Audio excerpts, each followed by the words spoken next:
Nothing will ever be the same. Ever. In the blink of an eye, destruction can turn your world upside down. A high-speed crash triggers a chain reaction that sends bodies and motorcycles flying. Tanks holding 15,000 gallons of crude oil and water explode after being struck by lightning. You can run, but you can't hide when things get destroyed in seconds.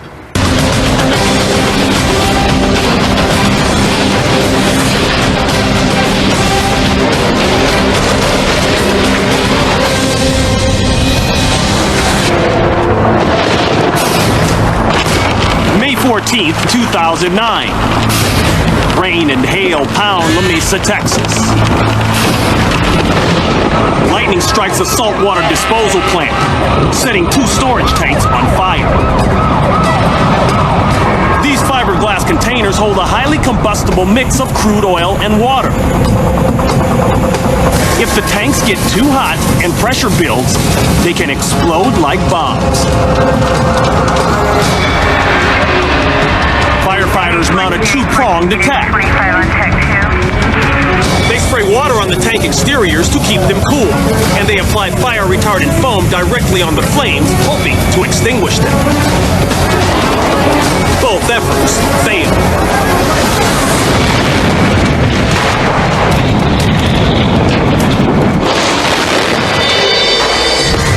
The pipes that run between the tanks are not equipped with shutoff valves.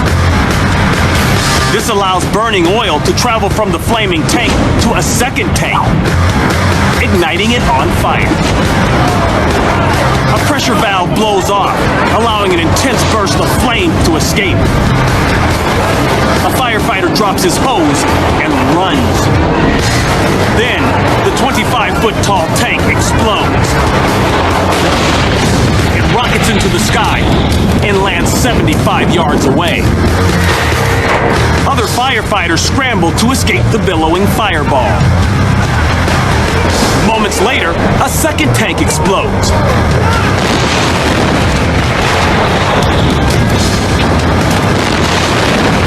Its lid flies into the air and rolls another 60 yards.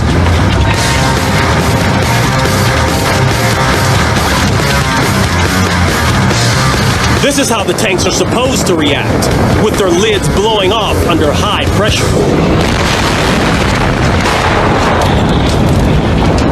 The fire rages for another 9 hours before it burns itself out. Only one firefighter is injured, thanks to the fence surrounding the tanks.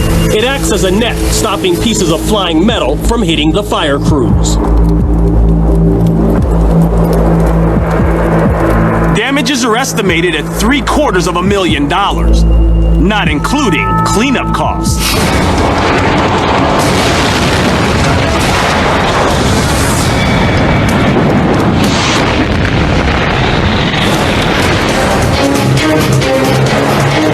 June 12, 1999. The 43rd Paris Air Show attracts aerospace fans from over 40 countries. 300,000 spectators watch a demonstration of Russia's most advanced fighter jet, the Sukhoi Su-30.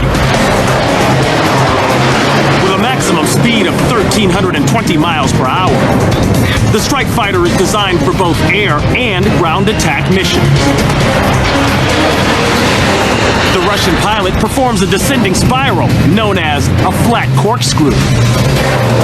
Traveling at a 60-degree angle to the Earth, he completes 3 barrel rolls. But something goes wrong when he tries to pull out.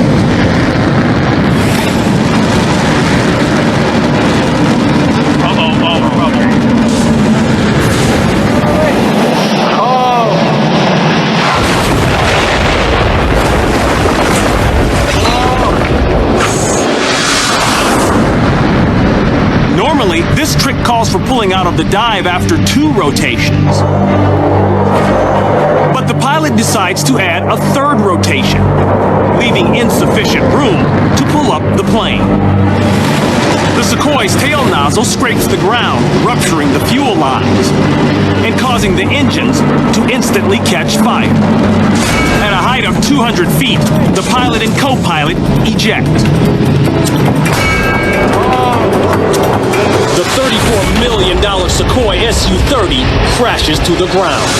The pilot and co-pilot both land safely. Neither is injured. Russia's state-owned arms trading company blames the disaster on pilot error, citing his recklessness for attempting a third rotation. The jet is a total loss.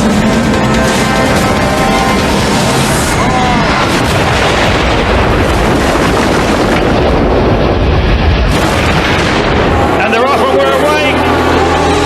The Superbike World Championship Series is underway in Assen, the Netherlands.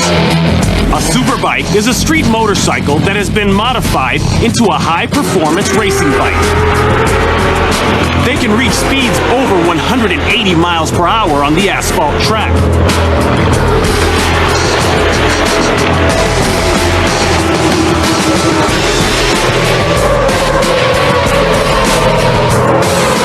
At these speeds, one minor mishap can unleash mayhem.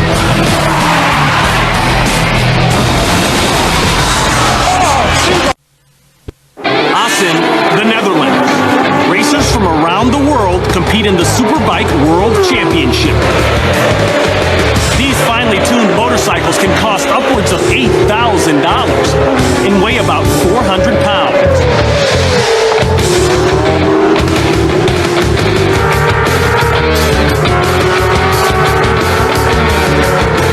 For 11 laps, today's race has been accident-free.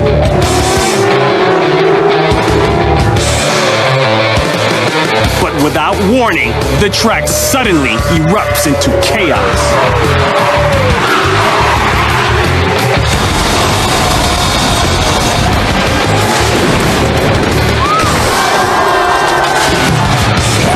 Two bikes down. Oh, another one down as well. Bikes going up everywhere. Oh, this is mayhem. So, red flag this race. That is absolutely extraordinary. Bikes flying all over the place, just missing people. The engine on the number 91 bike catches fire. Rider Christian Kellner goes down. Number 91, Kellner's engine exploded, leaving oil all over the circuit going into the chicane. Unfortunately, lots of other riders hit this. Bikes everywhere, flames and oil. The race stopped. As Kellner slams into the foam barrier, a flying motorcycle grazes his head.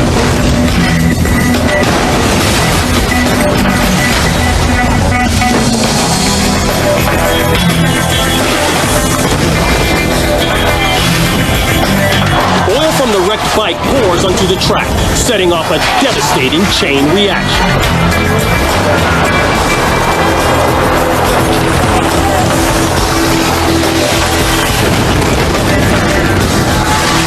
A total of 6 riders go down in the massive pileup. The race is immediately stopped as other drivers try to avoid the wreckage. Oh, dear me, that was horrendous. That was massive. By the time it's over, Kellner has a dislocated shoulder, and another rider has a broken collarbone. Amazingly, the other 4 riders all escape injury in one of the most violent crashes in the race's 10-year history.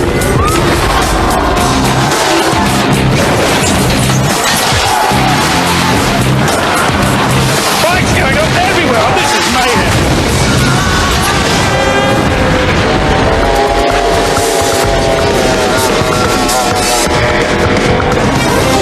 It's the Formula One World Championship on Merrimack River in St. Louis, Missouri. And down towards us into the island turn, 130 miles an hour. Among the competitors is Italian racing sensation Guido Capellini. Capellini, who normally runs right up the front, is trying desperately to make up for some lost ground. He's in 8th place, and for him, that's an uncomfortable spot. That's Jim McKay, and behind him, that's Capellini emerging from the stripe. Capellini is trailing behind Jim McKay, who is racing in the World Championship for the first time. And that is an enormous accident that Jim McKay and Capellini. Approaching the turn, Cappellini sees an opportunity to move up. Traveling at 120 miles an hour, he goes to pass McKay on the inside of the turning marker. But he's going too fast to make the turn.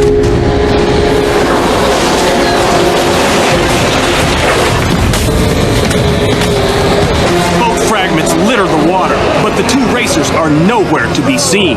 There has been a gigantic collision. On the left of your picture there, Cappellini is out. He's out. But Jim McKay is upside down on the island there, and no sign of him at the moment. McKay is trapped inside his boat. They're going to have a great deal of difficulty getting to him.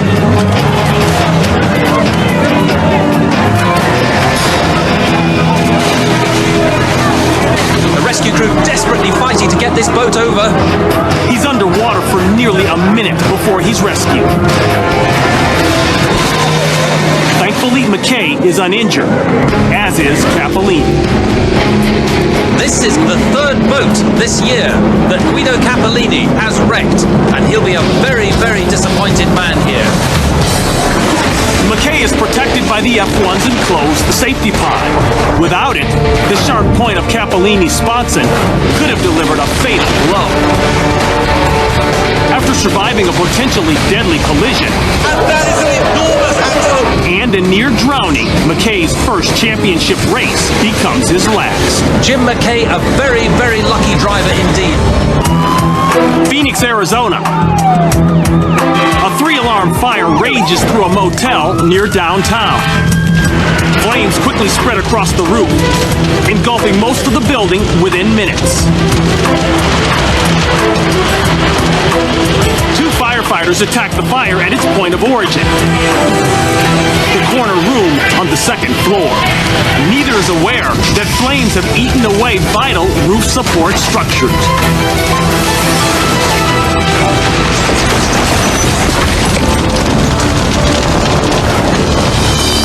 As the firefighters attempt to enter the room, the roof crashes down, knocking the men to the ground and burying them under flaming debris.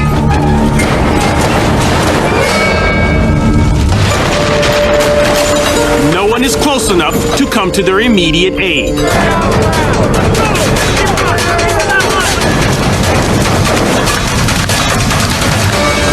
The firefighter on the right manages to get up.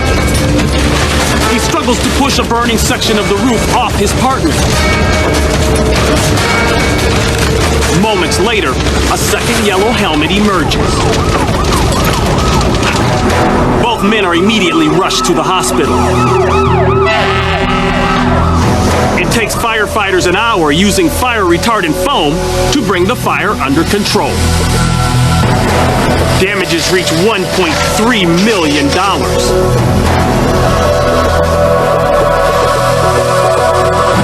Fortunately, all employees and guests escape unharmed. Thanks to their safety equipment and training, the two injured firefighters suffer only minor injuries. Both are released from the hospital that evening.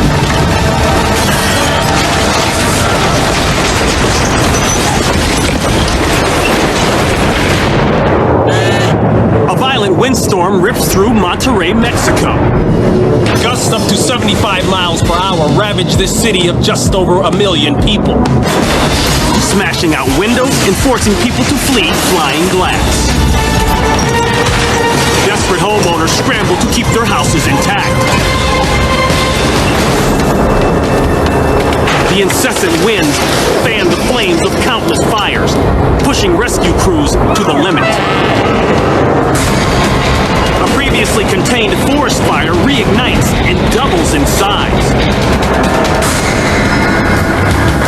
Debris blocks roads as drivers struggle with the powerful winds. A massive freeway sign dangles precariously until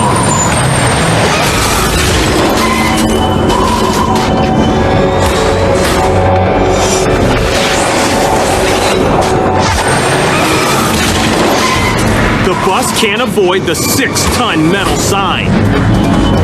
15 passengers are on board. Paramedics arrive at the scene.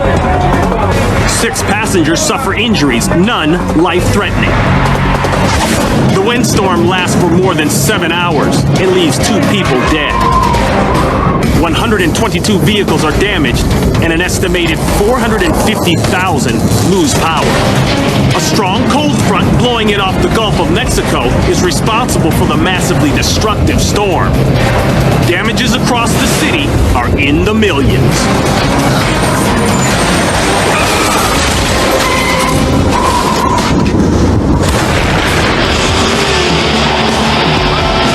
It's Saturday night at California's Santa Maria Speedway, where an IMCA non-wing sprint car race is underway.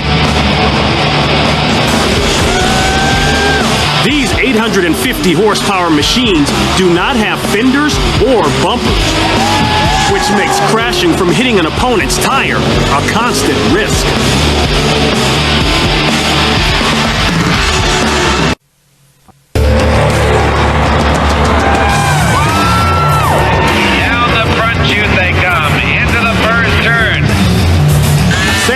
California. Danny Sheridan is racing in a non-wing sprint car competition. On lap 14 of this 30-lap race, Sheridan duels with driver Michael Smith for the number 2 position. Sheridan trying to hold off Michael Smith. He tries to pull ahead in lap 15. Smith hard into turn 3. Into Sheridan. Into the wall. Head on. A hard hit for Danny Sheridan. When Sheridan commits to turn 4, he's traveling at over 90 miles per hour. The 2 cars collide and their tires meet. The impact lifts Sheridan's front end off the ground and forces him into a tumble, dislodging his gas tank and launching him 10 feet high into the safety fence. Hard hit. Emergency crews rush to the smoking wreckage. For several intense minutes, the team attempts to extract Sheridan. And we'll give you a report on his condition just as soon as possible. Finally, Sheridan is helped from the wreckage. He's taken to the hospital. Fortunately, he's released with just minor injuries. His sprint car doesn't fare as well. The $25,000 racer is totaled. Hard into turn 3. Into Sheridan. Into the wall.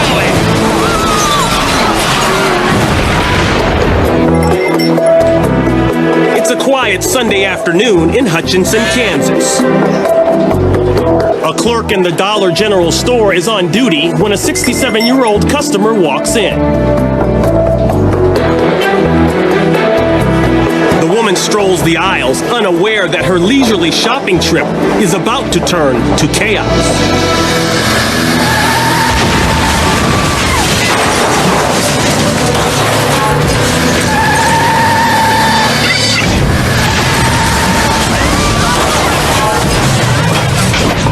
As the customer approaches the checkout counter, a 73-year-old woman in a pickup truck plows into the store, destroying everything in its path. The customer is rammed by metal fixtures. A moment before impact, she sees the oncoming truck, stops in her tracks, and puts up her hands in a defensive position.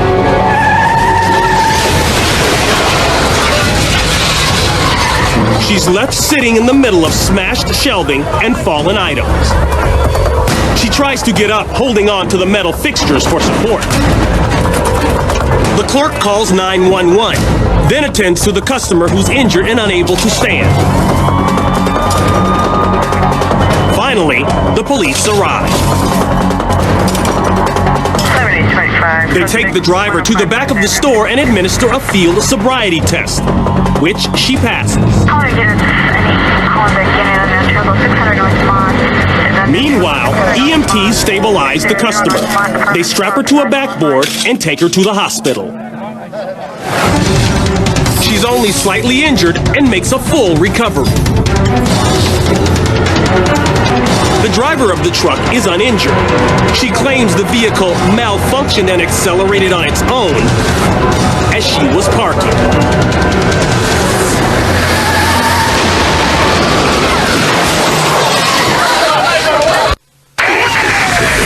It's a two-car fender bender along a snowy Minnesota highway.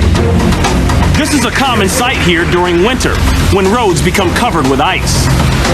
A trooper investigates the accident just outside the town of New Market.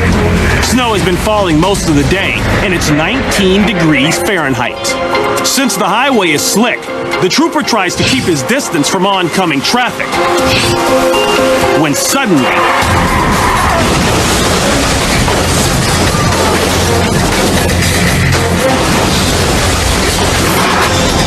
a car skids out of control and slams into the accident scene. The trooper flies through the air as other victims hit the ground. The speeding car ends up in a ditch, along with the officer and another man. The injured driver of one of the stopped cars checks on the welfare of the others. A total of 6 people are hurt, including the trooper, as well as the drivers and passengers of all 3 cars. The woman driving the speeding car is traveling northbound on Interstate 35 when she loses control in morning traffic. For the trooper and those he's trying to help, there's no time to react. It's freezing cold and help is miles away. Then, a minute and 36 seconds after the crash, the trooper is able to get to his handheld radio. We're out on foot and got hit by a car.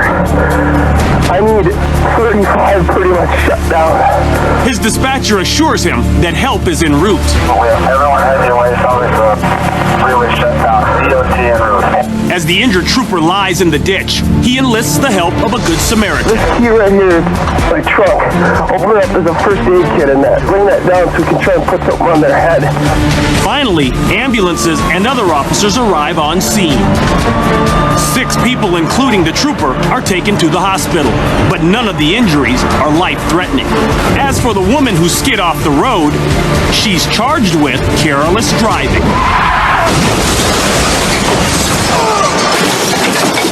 I'm Ron Pitts, and thanks for watching Destroyed in Seconds.